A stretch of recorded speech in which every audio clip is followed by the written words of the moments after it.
Yeah, I think that is the question of our time, right? And it's been an ongoing issue for an asset allocation perspective for almost a decade. And the issue is as great as today as it's been any time over the last 10 or 12 years. And it's a tough question, right? So you think about, what is the role of fixed income in a portfolio, right? It provides really two or three different things, right? It provides liquidity to a portfolio. And I'm talking about core bonds, high quality bonds. So it provides liquidity to a portfolio. Equity market risk mitigation, right? That's a real fancy way to say it gives me some protection against stock market volatility. And then I think the third thing is some real rate of return above the rate of inflation. Well, the first two still exist, right? I still get liquidity in the fixed income markets, and I still get fixed equity market, risk mitigation. What I don't get is that real return above the rate of inflation anymore. Now, having said that, I don't think from an asset allocation perspective, you can just throw fixed income out the window, right?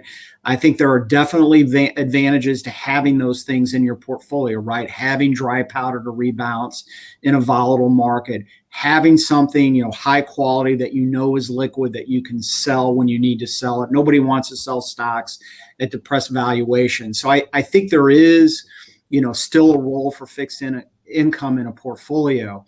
I think everybody has to decide for themselves. It's a big anchor on returns, right? When you're looking at a 10-year treasury around 160, right, and inflation well above 2 in the latest print, you have to decide how much of that you want to own, but we wouldn't discount it. And then I think you have to think about, what can I do to augment that, right? So that gets really tough because anything I use to augment that, I'm going to be taking some other type and probably more risk than what I'm used to. A strategic allocation, Kevin earlier mentioned dividend stocks. We think dividend stocks make a lot of sense. You look at where dividends are relative to fixed income, the ability to grow dividends, that makes a lot of sense. It's not a great time in the cycle, but I believe a strategic allocation to high yield bonds makes sense, right? Everybody talks about diversification in equity risk. Nobody talks about diversification from rate risk. And, high yield bonds, in appropriately size can give you some diversification benefits from rate risk.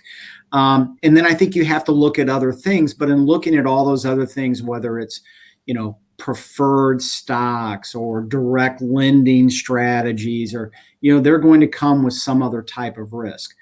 What I would say from an allocation perspective is if I'm focused on long-term goals, things like retirement, paying for children's education and things like that, I want to own fixed income. But again, as we mentioned earlier, I probably want to lean more into equities just because of the, projected forward returns.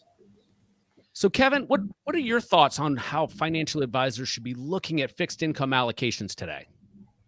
Well, the truth is that's why we had Bill on. I mean, there's no better expert on fixed income and that space in the world. So I was hoping to learn from Bill, which we certainly have.